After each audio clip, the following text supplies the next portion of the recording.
ETV YouTube channels లో మీ వ్యాపార ప్రకటనల కోసం ఈ నంబర్కి కాల్ చేయండి.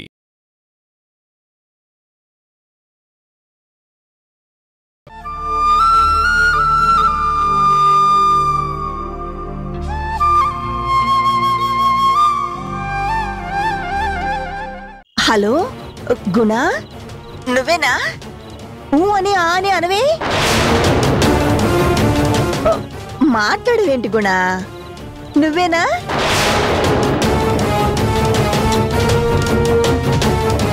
గుణ కాదు జయమ్మ గారు, నేను వాళ్ళక్కని, శక్తిని, ఆది పరాశక్తిని.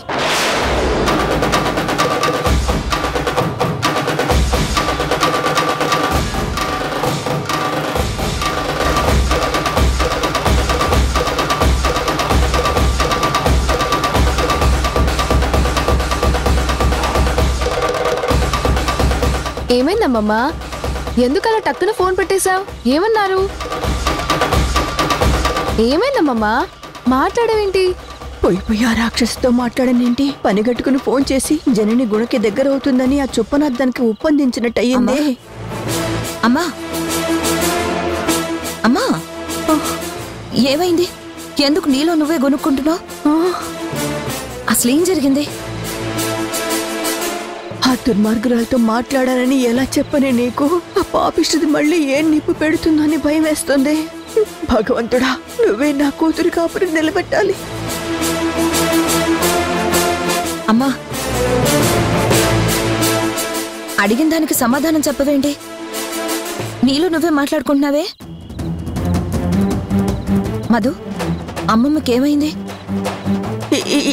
ఏం లేదే. లేదు, నువ్వేదో దాస్తున్నావు. నిజం చెప్పమ్మా. నీ దగ్గర దాయడానికి నా దగ్గర ఏమున్నాయే? నమ్మితేనేమో, లేకపోతే నీ ఇష్టం. అమ్మ ఏదో దాస్తుంది. పాపం అమ్మమ్మ ఏం చెప్తుంది? ఫోన్ చేసింది మీ ఆయనకి.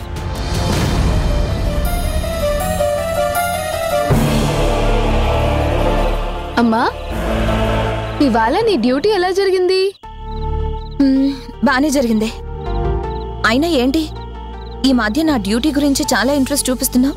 ప్రత్యేకంగా ఎలా జరిగిందని అడుగుతున్నావు? అదేం లేదమ్మా, రెగ్యులర్ గా వెళ్ళినప్పుడు అడగలేదు కదా. ఈ మధ్య మళ్ళీ కాస్త గ్యాప్ ఇచ్చి వెళ్తున్నావుగా, అందుకే అడిగా. నా సంగతి ఎందుకులే గాని, ఎవ్రీథింగ్ ఇస్ నార్మల్. ముందు నీ సంగతి ఏంటో చెప్పు. నాకేమమ్మా, చాలా హ్యాపీ. పైగా ఈరోజు డబుల్ హ్యాపీ. డబుల్ హ్యాపీనా? ఏంటో అంత హ్యాపీకి కారణం? మరేం లేదు, నా రైవల్ ఒకరు ఎదురుపడ్డారు. అది వాగితే లెఫ్ట్ రైట్ ఇచ్చి పడేశాను. చాలా తెలివైందని అనుకుంటుంది. దాని తెలివితేటలు నా దగ్గర సాగవని స్ట్రిక్ట్ గా వార్నింగ్ ఇచ్చా. నీకింత మొండి ధైర్యం ఎక్కడి నుంచి వచ్చిందే? అయినా ఈ వయసులో రైవలరీస్ ఏంటి? ఇదిగో చూడు, అమ్మ ఎందుకు చెప్తుందో అర్థం చేసుకో. మనకి జీవితంలో ఎంతమంది ప్రత్యర్థులుంటే అంత ఇబ్బంది పడతాం. గొడవలు సమస్యలు పెంచుతాయి కానీ సుఖ సంతోషాలు ఇవ్వవు. ప్రత్యర్థులు పెరిగే కొద్దీ ప్రశాంతత దూరం అవుతుంది. ప్రతి క్షణం భయంతో బ్రతకాల్సి వస్తుంది. మనం నవ్వుతూ చూస్తేనే ప్రపంచం సంతోషంగా కనపడుతుంది. అమ్మా, ప్రవచనాలు ఆపు. ఈ చెంప మీద కొడితే ఆ చెంప చూపించే రోజులు పోయాయి. మనం సర్దుకుపోతే వాళ్ళు అడ్వాంటేజ్ గా తీసుకుంటారు.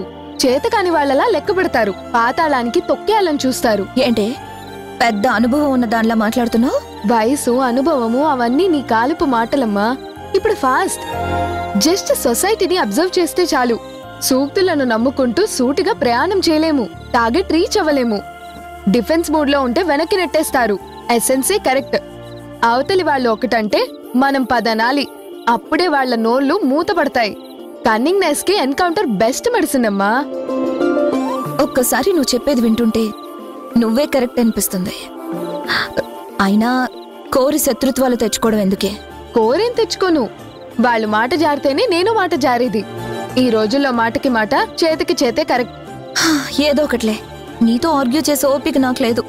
నాకు చాలా ఆకలిగా ఉంది. పద వెళ్ళి తిందాం.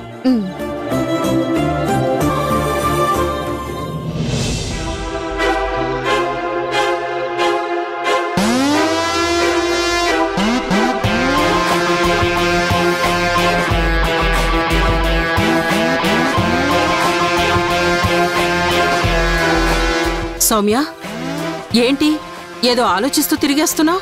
ఇక మిగిలింది ఆలోచనలే కదా, అవి పట్టుకుని వేలాడ్డమేగా. ఎందుకు అలా మాట్లాడుతున్నావు? ఇంకెలా మాట్లాడమంటారు? ఈ డిప్రెషన్ నాటకం ఎందుకు మొదలు పెట్టానో కానీ పిచ్చెక్కేలా ఉంది. అసలు హాస్పిటల్లో ఏం జరుగుతుందో తెలుసుకోవాలన్న టెన్షన్ రోజు రోజుకి పెరుగుతోంది. గుణాకి దగ్గర అవ్వాలని మనసు ఆరాటపడుతోంది. అందుకే ఇవాళ ఏదైతే అదైందని హాస్పిటల్కి వెళ్ళాను. హాస్పిటల్లో ఇంతకు ముందు ఇచ్చిన ఇంపార్టెన్సే లేదు. ఎందుకు వచ్చింది, ఎలా వచ్చింది, ఎలా వదిలించుకోవాలన్నట్టు వాళ్ళ చూపులు మాటలు ఉన్నాయి. అసలు నేను ఒక డాక్టర్ అన్న విషయం కూడా వాళ్ళిద్దరూ మర్చిపోయినట్టున్నారు. పిచ్చి దాని కింద జమ కట్టేస్తున్నారు. అసలేం జరిగిందో ముందే చెప్పొచ్చు కదా. నువ్వొచ్చావేంటి హాస్పిటల్కి? అదేంటి డాక్టర్ హాస్పిటల్కి వస్తే ఆ ప్రశ్న ఏంటి? వర్క్ చేద్దామని వచ్చా. నువ్వు ఇప్పుడు పేషెంట్ కదా, పైగా మెంటల్ డిసార్డర్ పేషెంట్. శివ చెప్పేది కరెక్ట్. విను సౌమ్య, నువ్వు డ్యూటీ చేస్తే ఇంకా స్ట్రెయిన్ అవుతావు. వెళ్ళు ఇంటికి వెళ్ళి రెస్ట్ తీసుకో. లాస్ట్ మినిట్ లో మిస్ అయిపోయా. గుణ మనసులో నేను లేనని నాకు తెలుసు. కానీ ఇప్పుడు నన్ను పీడిస్తున్న అనుమానం ఏంటంటే గుణకి ఆ మాజీ భార్యని దగ్గర చేయాలని శివ ప్లాన్ చేస్తున్నాడని పిచ్చి డౌట్ గా ఉంది. ఇందాక గుణకి ఫోన్ వచ్చింది. గుణ అక్కడ లేడు. నేను వెళ్ళి ఆ ఫోన్ ఎత్తా, అంతే.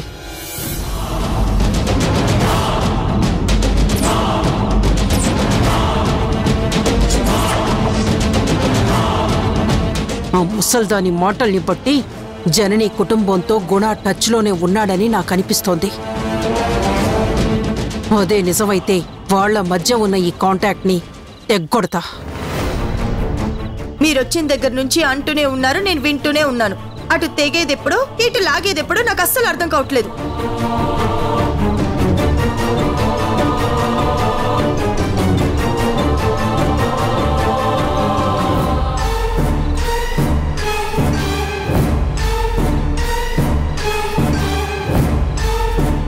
సౌమ్య ఇక్కడ ఉండటం కంటే వైజాగ్లో ఉండటం సేఫ్. ఈ విషయం అక్కతో డిస్కషన్ చేస్తే బెటర్.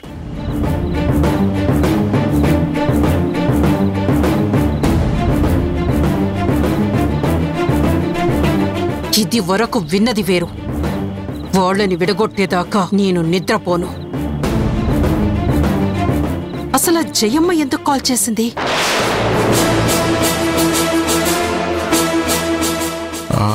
అక్క,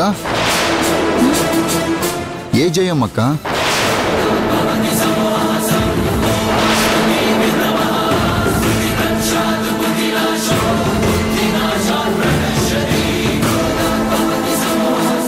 వీడితో డైరెక్ట్గా అనకూడదు. అదే ఎవరో సౌమ్య ఓల్డ్ ఫ్రెండ్ అంట. తన పేరు జయమ్మ. తను కాల్ చేసిందిలే. చాలా సంవత్సరాల తర్వాత సౌమ్య అడ్రస్ తెలుసుకుని ఫోన్ చేసింది.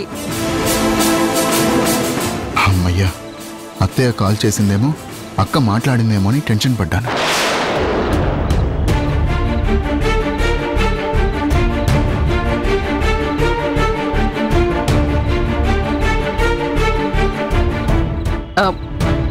ఏంటి తమ్ముడు ఇలా వచ్చావు? నీతో మాట్లాడదామని వచ్చానక్క. అవునా? ఏం మాట్లాడదామని వచ్చావు? అది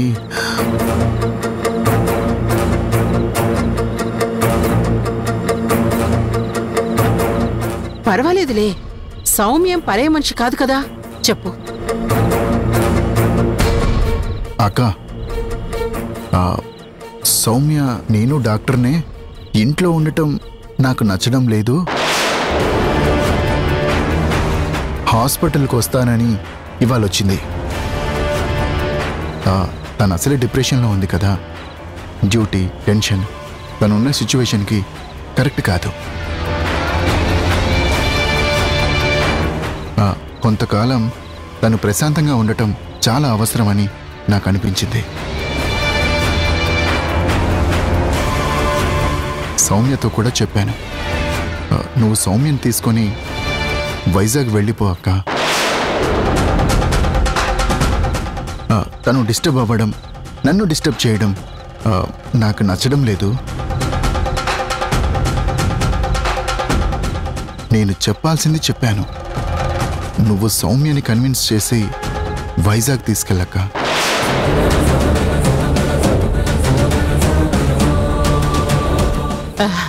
సరే తమ్ముడు, నీకు ఎలా నచ్చితే అలాగే చేస్తాను.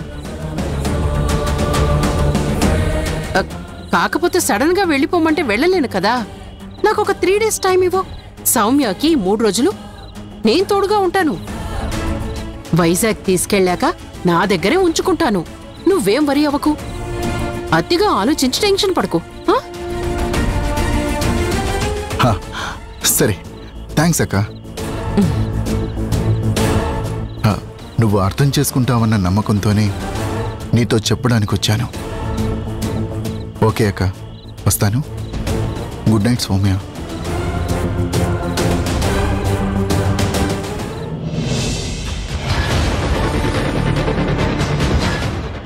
లో మనం వెళ్ళిపోవాలా? ఎవరు వెళ్తారో నేను చూస్తాను కదా. మరి ఇప్పుడే అన్నాడు కదా. వాడున్న ముడికి అలా మాట్లాడమే కరెక్ట్. వాదిస్తే వాడు రివర్స్ అవుతాడు. అది మన ప్లాన్ కి అబ్జెక్షన్ అవుతుంది. సో కూల్ గానే నా ప్లాన్ నేను అమలు చేస్తాను. పద.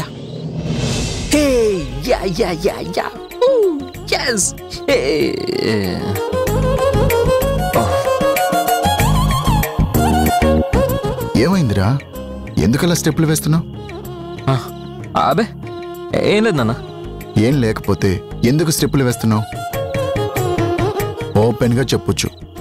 నేను నీ ఫాదర్నే కాదు, నీ ఫ్రెండ్ను కూడా. సారీ నాన్న, ఇందాక నువ్వు అత్తతో మాట్లాడింది నేను వినాలని వినలేదు. క్యాజువల్గా అటు వస్తుంటే మీరు అత్తతో అన్న మాటలు నా చెవిన పడ్డాయి. వారు ఊరు వెళ్తున్నారన్న సంతోషంతో కాదు, నువ్వు నేను మనిద్దరమే ఈ ఇంట్లో ఉండాలని కొంతకాలం నుంచి అనుకుంటూ ఉన్నాను. ఎప్పుడు ఆ సిచ్యువేషన్ వస్తుందా అని వెయిట్ చేస్తున్నాను. ఇవాళ నువ్వు అత్తని సౌమ్య గారిని వెళ్ళమన్నావు. నేను అనుకున్న కోరిక నెరవేరబోతుందన్న హ్యాపీ. అందుకే ఇలా నా సంతోషాన్ని ఎగ్జిబిట్ చేస్తున్నాను. నీ సంతోషం కన్నా నాకు కావాల్సిందేముందిరా? Be happy. అది నీకు దూరం కాకుండా చూసే బాధ్యత నాది.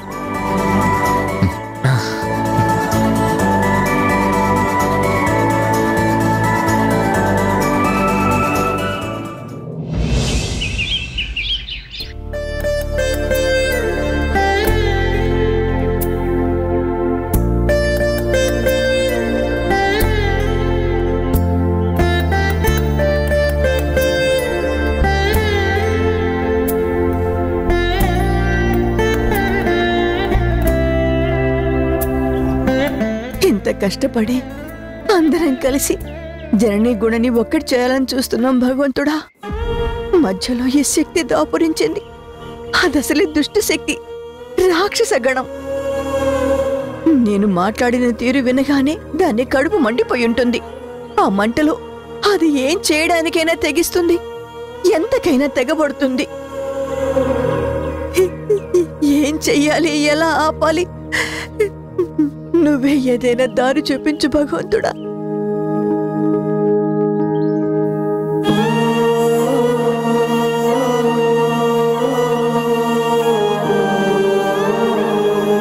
ఈ పంతులు గారేంటి రమ్మని కబురు చేశాను కదా, ఇంకా రాలేదేంటి? పిల్లలు లేచే టైం అయ్యింది. వాళ్ళు లేస్తే నేనేం అడగలేను.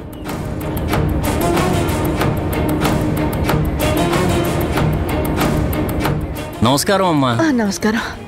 ఏంటండి పంతులు గారు ఇంత లేట్ చేశారు? రావాలి కదమ్మా, పంతులు గారికి పరిచయాలు ఎక్కువే, పలకరింపులు ఎక్కువే. ఆగకపోతే పొగరు ఎక్కువ అంటారు. సరే సరే, నా కూతురు జాతకం ఒకసారి చూసి చెప్పండి. రండి కూర్చోండి.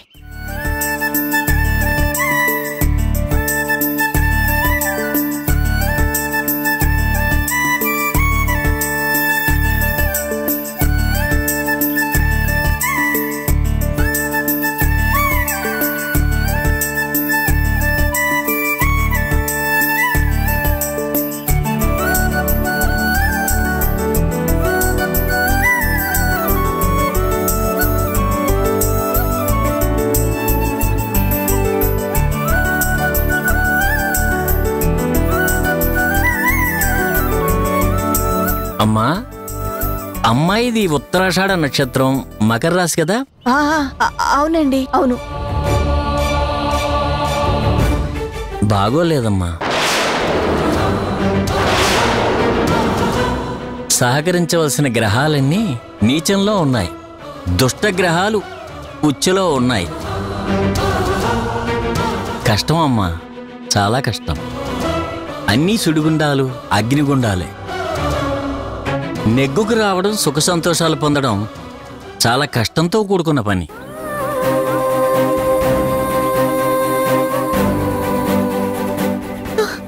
పంతులు గారు, పరిష్కారం ఏం లేదా? పూజలు, వ్రతాలు, ఉపవాసాలు, దీక్షలు ఏమైనా ఉంటే చెప్పండి. కష్టపడి నేను నెరవేర్చుకుంటాను. ఒక పరిష్కారం ఉంది, కానీ మీరేం అనుమానించాల్సిన పని లేదు. చెప్పండి, ఎంత కష్టమైనా నేను చేస్తాను. సాధ్యమయ్యే పని కాదనిపిస్తుందమ్మా. మీరు చెప్పండి, సాధ్యాసాధ్యాలు నేను చూసుకుంటాను కదా. ఏం చూస్తారమ్మా? మీ అమ్మాయి జీవితం నాకు తెలుసు. భర్త పెద్ద పిల్లవాడు ఒక దగ్గర, తను మిగతా పిల్లలు ఒక దగ్గర. ఇప్పుడు అంతా కలిసి కూర్చుని చాముండేశ్వరీదేవి పూజ చేయాలి. అది చేస్తే గ్రహదోషం నివారణ జరుగుతుంది. అమ్మవారి శక్తికి గ్రహాలు తలంచుతాయి. అది సాధ్యమవుతుందా? మీరే చెప్పండి. అది తప్ప వేరే పరిష్కారం లేదమ్మా. అదెలా సాధ్యం అవుతుంది? అందుకే కదమ్మా ముందే చెప్పాను అసాధ్యమని. వేరే దారేం లేదంటారా? అందుకే కదమ్మా. ఒక పని చేయండి, చాముండేశ్వరి సహస్రనామం 3 పర్యాయాలు పఠించండి. అమ్మవారు కనికరిస్తే మీ అమ్మాయి కష్టాలు తొలగచ్చు. 3 సార్లు కాకపోతే 30 సార్లు ప్రయత్నం చేస్తాను. వెళ్ళొస్తానమ్మా. పంతులు గారు, దక్షిణ తీసుకోండి. ఏం సంతోషపడే వార్త చెప్పానమ్మా. మీ దగ్గర దక్షిణ తీసుకోవడానికి మీ దగ్గరే ఉంచండి.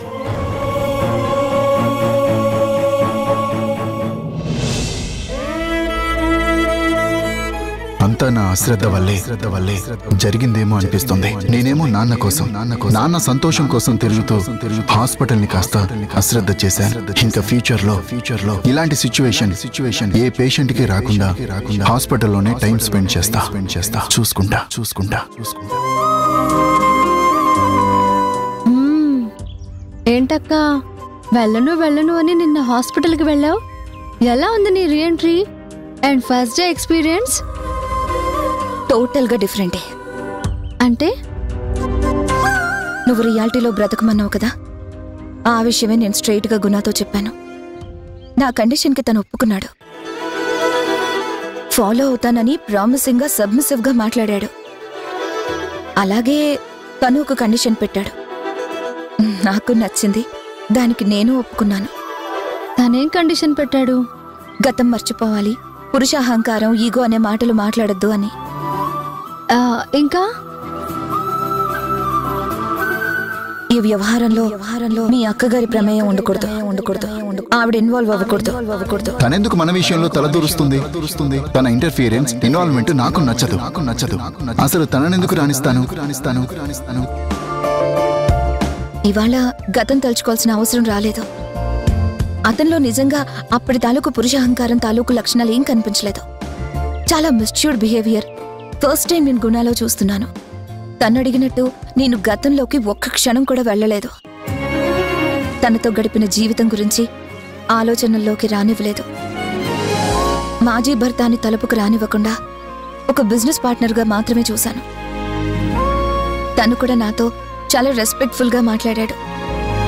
ఈరోజు గుణ బిహేవియర్లో ఎత్తి చూపించడానికి ఎటువంటి లోపము కనిపించలేదు. వావ్, ఫస్ట్ టైం నీ నోట్ నుంచి గుణ గురించి ఇంత పాజిటివ్ గా మాట్లాడడం నాకు ఆశ్చర్యంగా ఉంది. చాలా సంతోషించదగ్గ విషయం. నీ మాటల్ని బట్టి నాకు ఒకటి అర్థమైంది. ఏమర్థమైంది? నువ్వు గుణ గారి గురించి పాజిటివ్ గా ఆలోచిస్తున్నావంటే దెర్ ఇస్ అ ఛాన్స్ మళ్ళీ నువ్వు గుణ గారిని నీ లైఫ్ లోకి రానిచ్చే అవకాశం ఉంది. ఎందుకు అక్క అలా చూస్తున్నావు? నీ మాటలు నాకేం అర్థం కావడం లేదు. ఆవేశం తెప్పిస్తున్నాయి. నువ్వంటూ నా ఆఖరి మాట నెరవేరే అవకాశమే లేదు. నా పక్కన ప్లేస్ లేదు, నా మనసులో స్పేసు లేదు. చూడు, అతిగా ఊహించుకుంటే అదే లెవెల్లో నిరాశపడతావు. తక్కువగా ఊహించుకో, ఎక్కువగా సంతోషపడు. అర్థమైందిలే అక్క. అక్క వదినింటికెళ్ళిందా? అవునా అంటావేంట్రా? చెప్పేది అదే కదా. జననియే నాతో చెప్పింది. అర్థమైందా? ఈ సౌమ్య కూడా కావాలని నన్ను చేసి చేస్తుందని నాకు అనిపిస్తుంది. ఈ ఇద్దరు ఇక్కడుంటే నేను ప్రశాంతంగా ఉండలేను. ఈ డిస్టర్బెన్స్ ఫేస్ చేయటం చాలా కష్టంరా. అందుకే ఇద్దరిని ఊరెళ్ళమని చెప్పేశాను. ఇక్కడుంటే డెఫినెట్గా నాకు జననికి మధ్య చిచ్చు పెడతారు. I feel so. అందుకే ఇద్దరి ముందు ఓపెన్గా చెప్పేశాను. ఏంటి, నీకు వదినికి మధ్య శక్తి సౌమ్యలు డిఫరెన్సులు డిస్టెన్స్లు క్రియేట్ చేస్తారనా? అవును. అంటే నువ్వు వదిన వైపు ఆలోచిస్తున్నావా? వదిన్ని మళ్ళీ అదే నీ పక్కకి సేమ్ ప్లేస్లోకి సేమ్ పొజిషన్లోకి రీకాల్ చేసే ఆలోచన ఏమైనా చేస్తున్నావా? ఎందుకురా కాని మాటలు? నా ఆలోచనలో లేని మాటల గురించి మాట్లాడతావు. నీ ఆలోచనల్లో ఏం లేకపోతే వాళ్ళని పంపించాలనే ఆలోచన ఎలా వచ్చిందిరా నీకు? ఒకవేళ అది నా మనసులో ఉన్నా అది నేనొక్కనే అనుకుంటే జరిగేది కాదు కదరా. తను కూడా ఆలోచించాలి, అనుకోవాలి. తను అనుకోవడానికి ముందు నేను మనస్ఫూర్తిగా తలుచుకోవాలి. ఓపెన్ అయితే కదా ఎవరి మనసులో ఏముందో బయటపడేది. ఇవాళ మాత్రం మా ఇద్దరి మధ్య గతం గురించిన ప్రస్తావన రాలేదు. ఒక ఫ్రెండ్లీ రిలేషన్కి పునాది పడింది. చాలరా, ఇంకా చాలు. ఇలా చాలా దూరం ప్రయాణం చేయొచ్చు అనే నమ్మకం నాకు కలిగింది. ఇది ప్రేమ అని నేను అనను, కానీ ఏదో స్నేహం, ఏదో బంధం అంతర్లీనంగా మరవడానికి సాధ్యం. కానీ ఏం చెప్పాలో ఎలా చెప్పాలో నాకు అర్థం కావడం లేదు. కానీ ఏదో ఉందనిపిస్తుంది. మారుతున్నావక్క, కొంచెం కొంచెం మారుతున్నావు. ఖచ్చితంగా మీరిద్దరు ఒక్కటై తీరుతారు.